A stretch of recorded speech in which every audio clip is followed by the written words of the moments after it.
Hey guys, I'm Danny, And I'm EJ, and this is the Your Living Proof podcast. where we talk about addiction and how it affects the family, from the brutal to the beautiful and everything in between. Hey everybody, welcome back to another episode of the Your Living Proof podcast. We've got number 86 today, Number 86. and it's going to be a very good one. Danny actually put me in charge of the podcast this week, so if you hate it, it's my fault.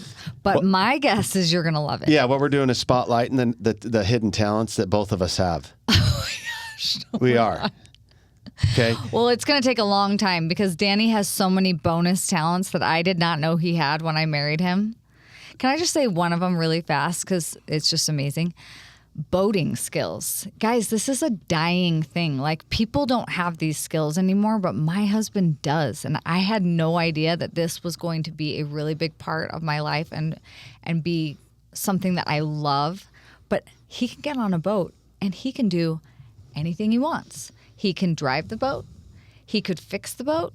He can backflip off the boat. He can wakeboard off the boat. Wow. It's pretty awesome.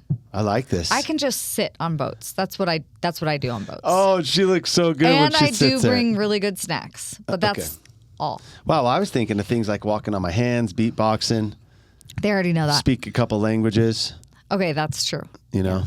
That's just, but no, that's not what we're doing today. Well, that would be fun, but it's not why you're here. We know why you're here, and that's to continue to provide you with education, tools, and resources about these difficult situations that you're in with your loved one. Yes, and I just want to say I had an appointment with an integrative health doctor this week, and I would like to just propose that we are taking kind of like the integrative health approach to addiction. It's not just like, hey, let's treat the symptoms, like, let's get them to a rehab facility. Nope, we are going to the root. We are looking at the entire tree and all of the branches, and that is what this podcast is about. So if you love somebody who is struggling with addiction, know that we are going to dive deep into some very different topics that will help you understand how to help them in a completely comprehensive way, as opposed to like, this is what you do when this happens. Yeah, well, there's millions of people struggling with addictions. You see a lot of them that are incarcerated, a lot of them that are homeless. I mean, we have an epidemic in this country of homelessness, and guess what? It's not a crisis of homelessness. It's an epidemic of addiction, and it's leading to these people, to these places. They're alone. They have no more resources. However, there are far too many people, a large number of people who do still have a family wanting to help, who has the means to help. And so we're trying to help those people, you, learn how to do that more effectively. Yes. So today, it was actually my week to prepare for the podcast. So we are going to do something that we don't do very often. In fact, I don't know that we've ever done it before. But what I wanted to do was just take a lot of these questions that we get all the time. It's, you know, on our platforms, we'll just kind of get the same types of questions over and over again. And so I actually just wanted to take 8 or 9 of these questions that we get repeatedly and just have Danny answer them instead of giving you like kind of the Google answer that you could get if you typed in this question into your search bar. I'm just going to ask Danny these questions, and he is going to, based off of his experience, answer your questions. These are the most asked questions that we get about people who are wondering about their loved one's addiction and what they can do to help. Yeah, so she told me 5 minutes ago what the questions are, and if any of you do know me, I do have attention deficit disorder a little bit. Yeah, a little bit? Yeah. Okay. So I already forgot what most of them were. I think I remembered one of them, but this will be kind of fun, so bear with me. Yes. So question number 1, if you're ready. Are you ready? I'm ready. Okay. Question number 1. How do I know if my loved one actually does have an addiction? Because I see certain things that are, you know, scary to me a little bit, but I don't know if it's really an addiction. I think it's just more of like a habit, or maybe just like a poor coping skill. Like, what do you think? I mean, that's been the great debate for a long time. I think with the research that we have these days, we're starting to understand the disease concept of addiction a lot more.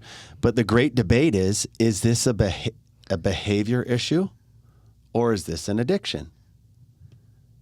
it will probably always remain to some degree a debate. I would urge you, first of all, I'm thinking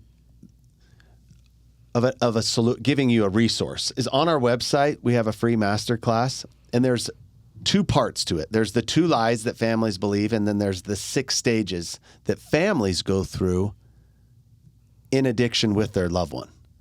And I would challenge you to go listen to those 6 stages to see where you're at. Yeah, that's good. But is it an addiction?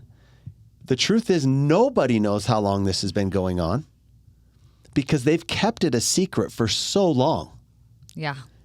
They aren't even aware of it themselves. I mean, they know they're doing it, but it's a secret to themselves, maybe how bad it is. So here's the best rule of thumb.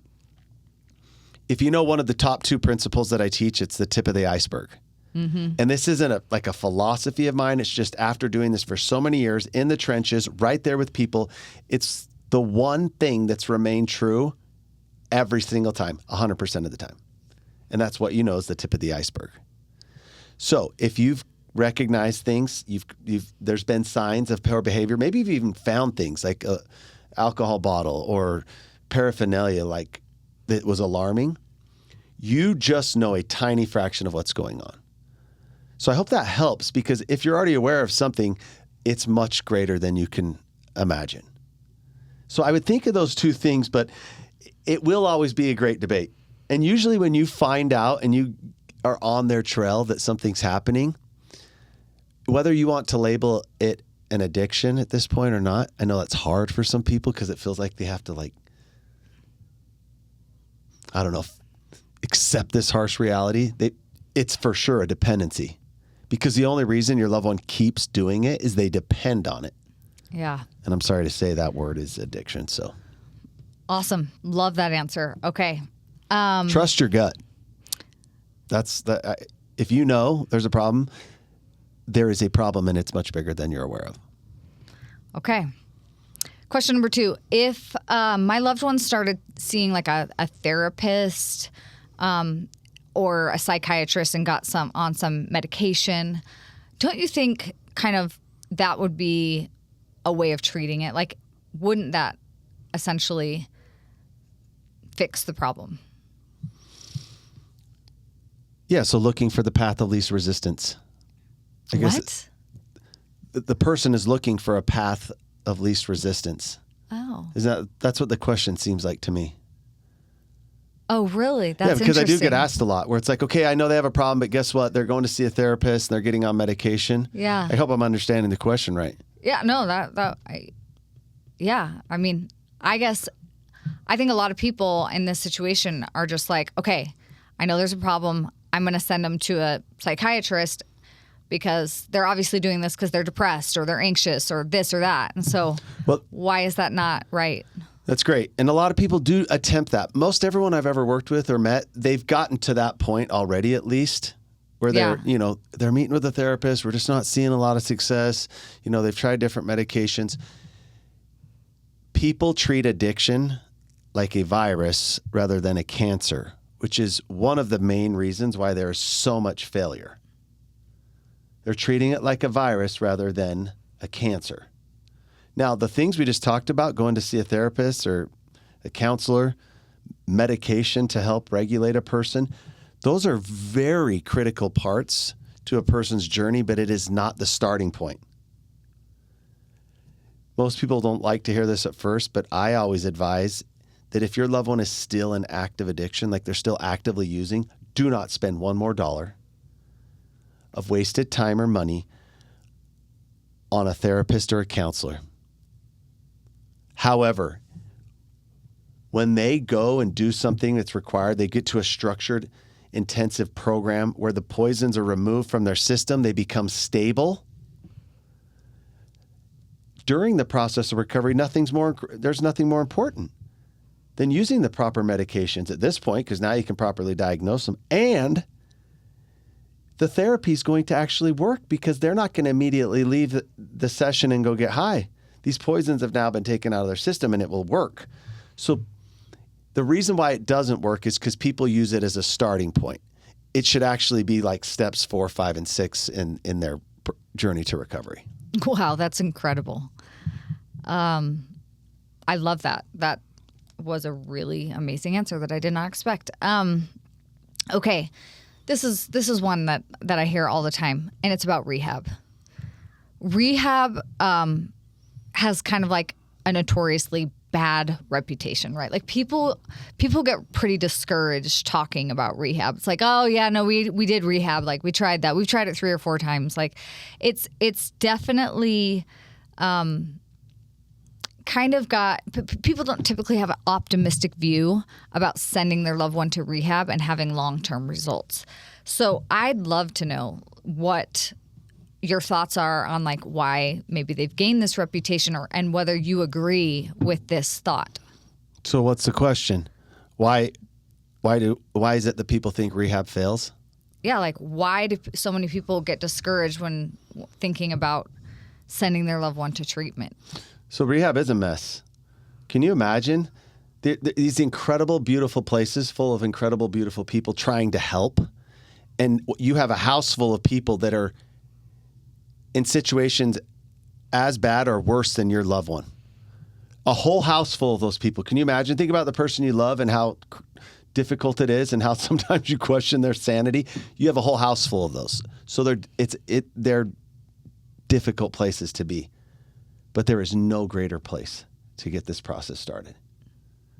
Now, the reason why there is such high failure rate with rehab is because the person or the thing that is holding them accountable to being there doesn't know what to do. I'll tell you where rehab is successful is the people who are court ordered by a judge. The completion of a program for people who are being held by a judge or court ordered by a judge is pretty high. Mm-hmm. But everyone else that's not, someone or something has to learn how to keep them there, how to keep and hold boundaries. So first of all, understanding what to expect and what not to expect when someone goes to rehab is critical. But here is the number one reason or answer to that question. It's knowing what to expect after. What is the next step? If they go to a rehab, when they leave rehab, it's like going to the ER when you got into a head-on collision and you're bleeding profusely and you got broken arms or something. You go to the ER and they get you stable. They repair your broken arm. They stop the bleeding. But then you're walking out of the parking lot of the hospital, and what's the next step in a situation like that when you're broken? Like physical therapy, rehab, physical stuff. therapy, follow-up visits. A Yeah. lot of hard work is to come. Exercises that you're doing at home. A lot of these different things. How to treat the wounds at home. It's the same thing here. So many people go to rehab. Their loved one gets in there, they change, they finish the program, they look better, they sound better. The family thinks, oh my gosh, you're fixed. Mm-hmm. And they jump ship right there and they go right back into life.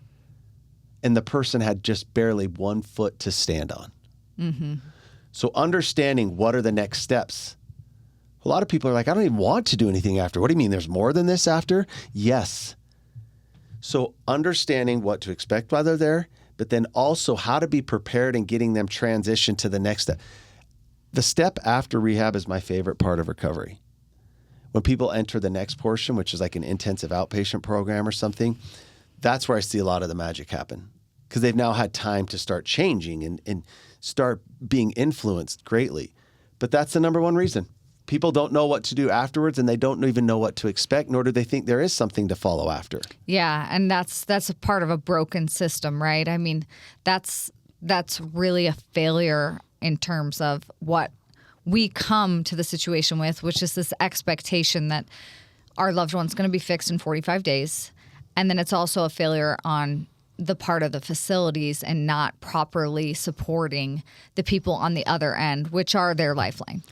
You nailed it. And can I talk on that just real quick? I don't know the exact date, but let's say years ago, 5 years ago, especially 10 years ago or more, 17 years ago when I went to treatment, there was a huge emphasis on the family. Okay. All these facilities were basically private pay. Insurance was not providing assistance or coverage for these behavioral health issues or rehab addictions. So these facilities had a different approach. Right? They were businesses. They were trying to attract clients. They were trying to educate families. They were trying to have success. The intentions of these facilities are all the same today, but guess what happened? Demand has gone up so high. Mm-hmm. Let's say a place makes the best grapes, right? Like they farm grapes. Is that what you would call it? And they have the best grapes, and they're trying to produce the best quality to make sure they're going out to their customers. Then all of a sudden the demand increases. There's like 10 times the demand ever, and they're producing the grapes faster and pulling them out and maybe doing certain things to get them to grow quicker, and the quality is affected unintentionally. But it's the same with these programs, because now there's a huge demand. Believe it or not, there are 10 times the facilities available now as there was even just a couple of years ago, and they continue to open at a rapid rate. Insurance is now covering it, but every one of these places, there's a line of people waiting to get in. So demand is super high. So these facilities are doing the very best they can with people, knowing that there's just this line of people waiting to get in. And so the time, energy, and resources available to families is limited just because of those things that I stated. Yeah, and there's not a lot of incentive for them to make it not a revolving door, right? Because insurance is covering it. Yeah, insurance, by the way, it's just ridiculous. Insurance will cover, I've heard anywhere from like 5 to 7 times a year. You could send your loved one into treatment, back into rehab. They'll get paid in full without having any expectation of a long-term result. Multiple times. But they don't have time. They do not have the time. And also insurance dictates how long you're there. So if you get 30 or 45 days there, they don't have time to extend their help over to the family. They're just trying to help this sick person with the time they have with them. Yeah. The family needs to be educated outside to go, okay, well, what do we expect when they come home? Right. Well, what are they going next? They need to be understood, and that's not being offered. A dear friend of ours was paralyzed last year in a biking accident, and she slowly, over the course of a year, learned how to walk again with just extreme effort too.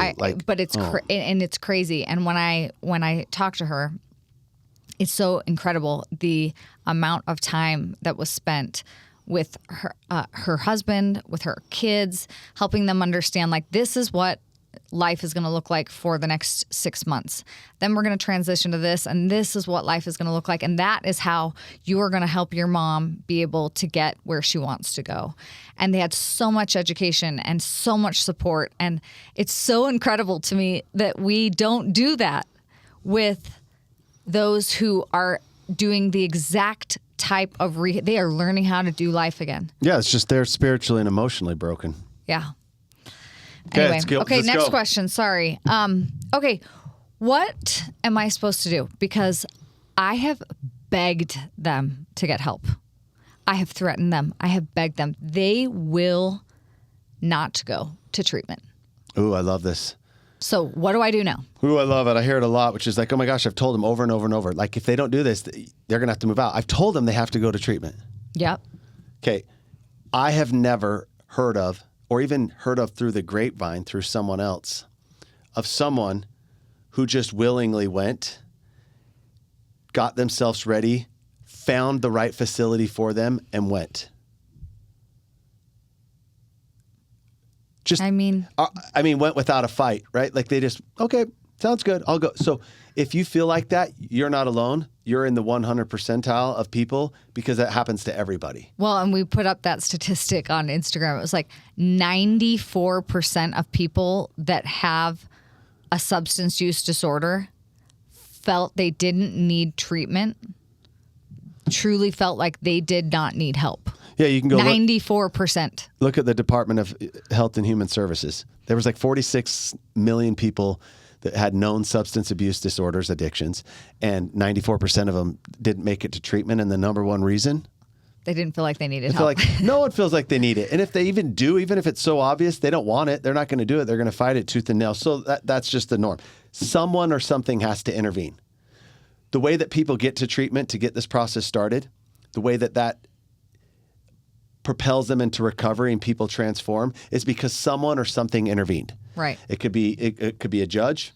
It could be something terrible that happened, like an accident, or it can be a family. I mean, there's other things like employers and things that intervene, but someone has to step in and make it happen. I think a lot of people in that situation actually hope, like, well, maybe something really scary will happen and they'll be forced to go, right? Yeah. Like maybe they'll get a DUI and something will happen and then they'll get thrown in jail, and then They have to go. A lot of families get to that point secretly. They don't like to admit it, but they're just like hoping that they do.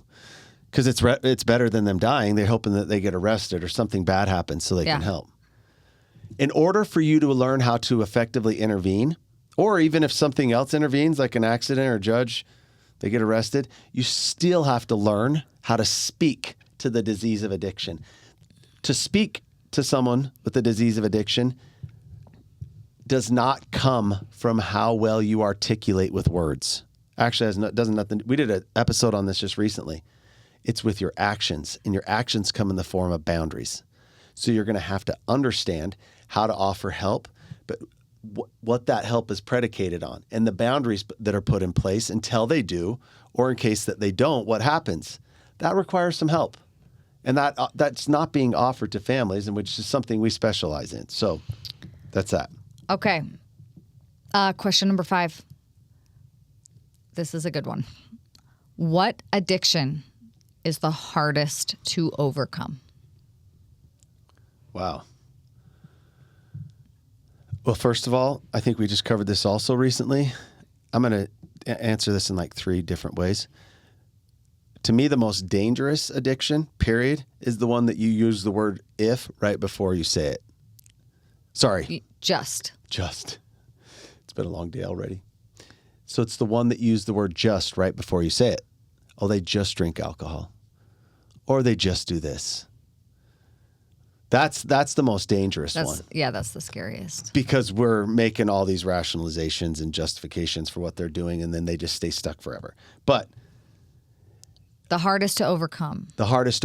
So what the world would see immediately is those things like fentanyl and meth, right? People are in these situations where they look. I mean, we've all seen the pictures of people. Oh, yeah. I mean, like, look at San Francisco. You're just like, wow.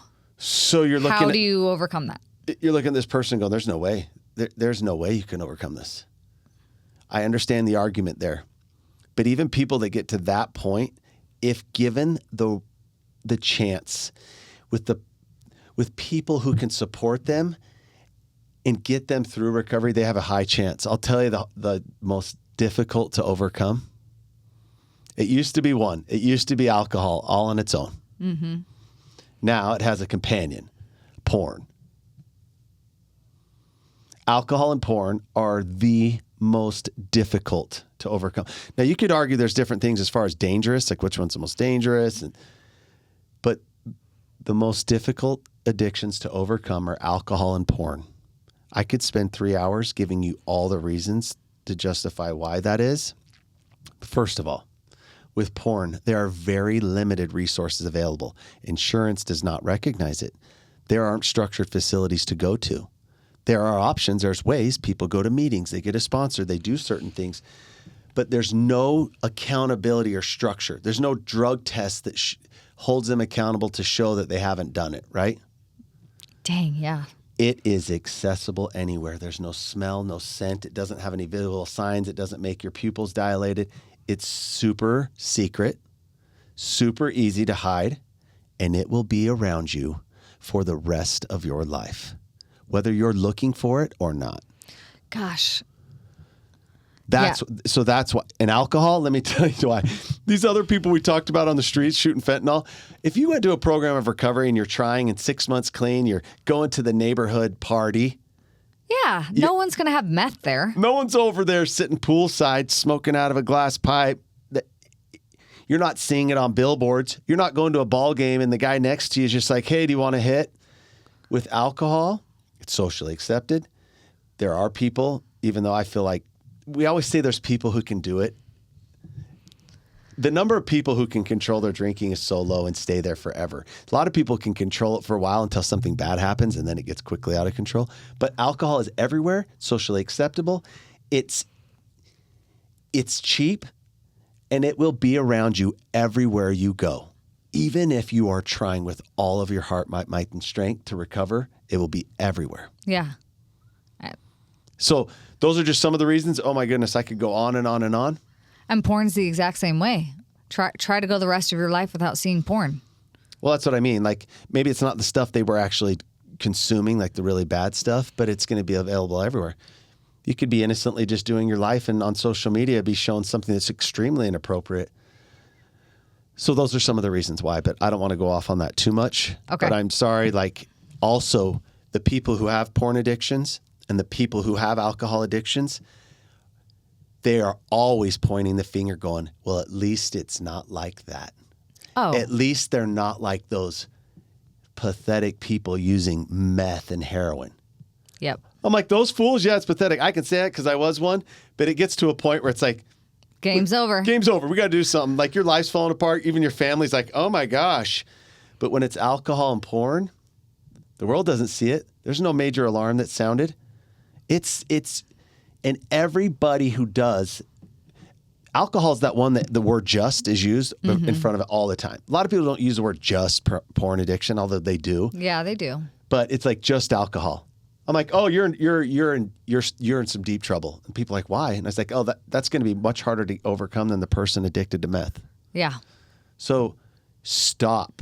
If they are an alcoholic, you have a serious problem, even more so than other people that look so much worse off than you.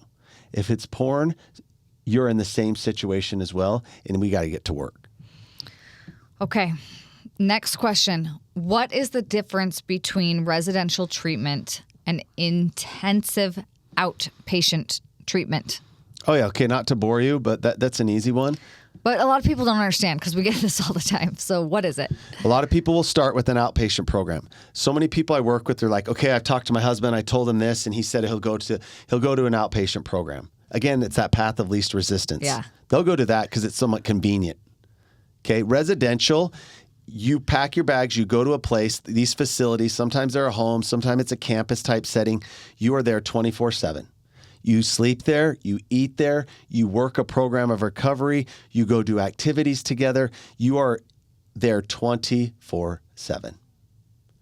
I love it because it's what's needed. It gives a person the best chance. It's the best way to dig your heels in and start recovery. But the other alternative is this intensive outpatient that people often look at as a compromise to be like, okay, well, they said they won't go to residential, but they'll go to an outpatient program. Again, it's going back to the thing we talked about with the therapist and the medication. It's an important part of recovery, but it's not step one. Yeah. If they go to an intensive outpatient program, the biggest factor is if that's where the starting point is. And guess what? A lot of treatment centers aren't even allowing it now because the demand is so high. Yeah. They're not allowing people to start in the intensive outpatient. They're requiring that they went to residential first. So intensive outpatient is an important, again, I told you it's my favorite part of recovery when people transition to that point. But they've got to start the right way. They've got to be stripped down. They need constant care and attention, which happens in that residential phase.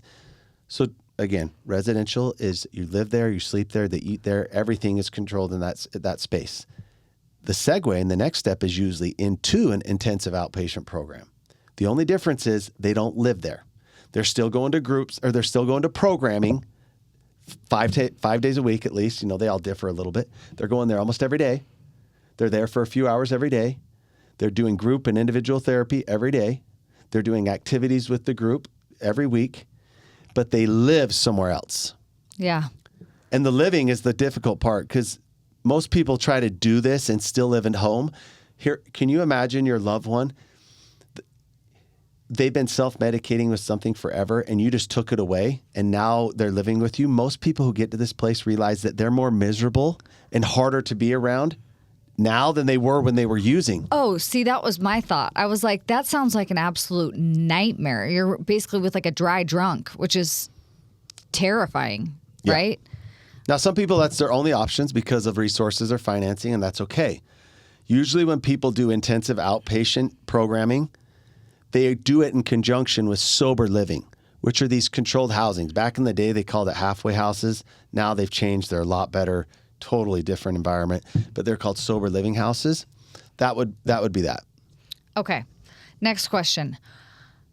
Okay, and I'm actually excited to hear your... Before we move on, can I answer one more thing? Yes. Guess what? And if you use insurance will pay for residential. It will also cover, if they charge your insurance company for residential care, it will also cover almost every single time several months afterwards of that intensive outpatient programming. Oh, that's so amazing. I'm like, hey, if you're just strictly looking at it financially, like what's the best decision for us? What's the best bang for our buck? We'll go the right route. Oh, I love that. That's really important. Sorry, I interrupted you. No, that's okay. So what do you think about some of these new medications and alternative forms of treatment? Like the most popular one I see all the time is ketamine. So here is the answer. There is no chemical solution to a spiritual or emotional wound. It's a famous line out of the big book of Alcoholics Anonymous, and it is true. It's scripture. It's fact. There is no chemical solution. Now, there are chemical assistants, aids in the process. In recovery, the term is called MAT, M-A-T, which is medical assisted treatment. Almost everybody that's overcoming these addictions has some form of medicine administered to assist in the process of their recovery. But Sure. again, we're talking about a massive demand for recovery. And so what's available? People are offering all types of solutions. Oh, you don't need to go to rehab. You don't need to go that long, drawn-out route that people used to do. You can come over here, and in 4 or 5 different ketamine treatments, you can transcend the trauma that's been holding you captive. Yep. Can I just tell you that, like, I'm not in the science side of this, the medical side of this. I'm a simple man. Giving a drug addict or alcoholic another drug to help them is crazy. Ketamine was produced, to the extent of my knowledge, to help war vets that came home who had experienced serious trauma. Right. It's a medication that allows them to almost like transcend reality into this state of bliss to work through, where a therapist sitting there with them can actually help them work through the trauma that they can't do without it. Sure. It helps them to accelerate the healing process. It works in certain situations. It was made to help people in those situations. Now it's just offered as like a solution. Oh, I see Facebook ads where I can get ketamine treatments to my house. I can just ketamine myself up and overcome my trauma You guys, in my bathtub. for people who are not dealing with an addiction, I understand there could be a therapeutic value if you've gone through something horrendous, something traumatic in your life. But this would require professional help. Professional help. And here's the biggest fact. It's not the solution. It could be used to help, but often people are like, oh, that's what I did, and that was my solution. No. It's never been sustained or worked for any one long period. But speaking as a former drug addict and alcoholic and porn addict, if I was healing and I'm crawling out of my skin trying to learn to live life without these chemicals, and then someone, even if I'm in rehab or I'm in recovery, someone's like, oh, hey, they would be running. They'd be like, I don't care what you do. I don't care if you're injecting this into my eyeball. Like, give me some. Yeah. They always want it because it makes them feel amazing. So there is no chemical solution to a spiritual or emotional wound. The facilities and programs that help people the best and have the highest success rate, they use medication as little as possible. They actually let the people feel discomfort. They let them be uncomfortable. They're not going to make it too intolerable so that they have no success or growth, but they're using just the minimum to help people. Maybe some sleep aid or some anxiety stuff. They're not using any controlled substances or allowing it in their program because the person is trying to remove these poisons, not to just change or use a different type of chemical or poison than they have. Yeah. This one gets me riled up. I just can't stand it. And to everybody out there who says, well, that's not true. I've had a loved one who's had really good experience with ketamine. What were they a drug addict? Like, did they have a serious addiction? Also, how long has it been? Has it been a sustained period of time? It's not a solution. Yeah. Sorry, I went off on that No, one. I'm really, really glad that you did because it is rampant right now. So thank you. Okay. Last question. Okay. I believe, and I do, I believe in a God of miracles. And if God wants my loved one to recover, he's going to make it happen. I understand that, and a lot of people believe it. Can I just give a different perspective? She told me this was one of the questions my ADD remembered that I retained. If you listen back. I pulled up my favorite quote. It's by a man named Boyd K. Packer. He is currently still, right? What? Is he still currently Yeah. an apostle of the Church of Jesus Christ of Latter-day Saints? He said, addiction serves the design of the prince of darkness, for it disrupts the channel to the Holy Spirit of truth. Addiction is one thing Satan uses to interrupt God's plan. We are all given agency. And you've seen your loved one, as their addiction progresses, they've lost their agency. And if they haven't, it's coming. They do not have the ability to choose anymore. This is no longer a behavior issue. They are a rag doll to this illness that they now have, this fatal disease. So I would challenge you to, for those of you of faith, which I love, to change your prayer. That your prayer will now be to give you the courage and faith to reach out and get tools, to find yourself community, to learn what it's going to take to set some of these difficult boundaries. Pray for yourself to have the courage to do something different than you have. And stop praying for this miracle for a person to change who is unable to do so. I love that answer so much, and I also love that quote, and I love the talk that it came from. And Boyd K. Packer, by the way, he's passed away, but he was an apostle. Can I read you a little story? But yes, will you please? Yeah. Let's hear it. There's a little story. Some of you may have heard it. It's about the man who prayed to God to save him from a flood. There was a fellow stuck on his rooftop in a flood. He was praying to God for help. Soon a man in a rowboat came by, and he yelled up to the man, "Jump in, I can save you." The stranded fellow shouted back, No, it's okay. I'm praying to God, and he's going to save me." So the rowboat went on. Then a motorboat came by. The fellow in the motorboat shouted, "Hey, jump in, I can save you." To this, the stranded man said, "No, thanks. I'm praying to God, and he's going to save me because I have faith." So the motorboat went by. Later on, a helicopter came by, and the pilot shouted down, "Grab onto the rope. We'll lift you to safety." To this, the stranded man again replied, "No, thanks. I'm praying to God, and he is going to save me. I have faith." So the helicopter reluctantly flew away. Soon the water rose above the rooftop, and the man drowned.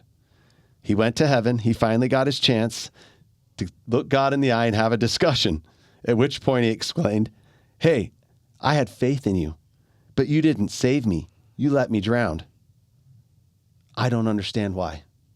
To which God replied, "Well, I sent you a rowboat, a motorboat, and a helicopter. What more did you expect?" This happens so often. Your loved one is drowning. And you don't realize that you are as well. And maybe you do.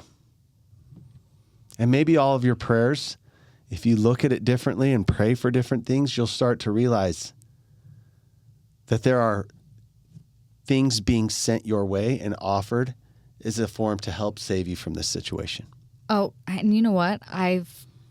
This is like twice in the last 2 weeks that I've gotten a message just like that from somebody saying, I literally surrendered. I got down on my knees and I prayed about the situation. And when I picked up my phone, I saw this, your husband talking about, what his program and whatever. I saw this clip on Instagram, and I don't believe any of those things are coincidences. And I know it's hard in this situation because, again, both of you are drowning. But you have to realize that you are drowning, and there are things all around you that are trying, little life vests that are being thrown at you. And honestly, I would say inside of our community, it's like it is the ultimate life preserver, right? Like, Yeah. Even though things are still hard and things are happening at warp speed and they're difficult situations, you have all of these rowboats coming by just helping you, saving you, helping you on your way. And I just wish more people could see that instead of being able to only focus on, nope, my loved one's drowning. Yeah. My loved one's drowning. Well, and this isn't a sales pitch to use our program. I hope that you find a program, whatever it is, that you find community and tools and resources. A woman once, or actually just recently described, she said, you know what the Living Proof program has been? It's been like a rudder on my boat. So as she's going through this journey with her son and the rest of her family's right there in that boat, she's like, it's the rudder that's kind of kept us straight, knowing what to do. Every time the storm came, we were able to stay the right direction. You guys, that's the most misleading, misunderstood thing about addiction that exists in our world, is that the family is where the starting point is. The family learning, understanding what's going on, getting tools and support, they're going to change the outcome. What we've done as a society is we've looked at this sick person and said, hey, when are you going to get it together? When are you going to get your act together and knock this off? They aren't.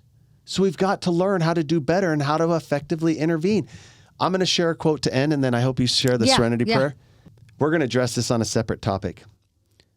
No one's addiction can survive without someone nearby willing to continue being abused. So we're going to talk more on that later. We've got to learn to do better. So I'm going to have you read the Serenity Prayer. Okay. This time. God, grant me the serenity to accept that I cannot change other people, the courage to change the person I can, and the wisdom to know that it's me. Thank you guys for joining us. We look forward to seeing you next time.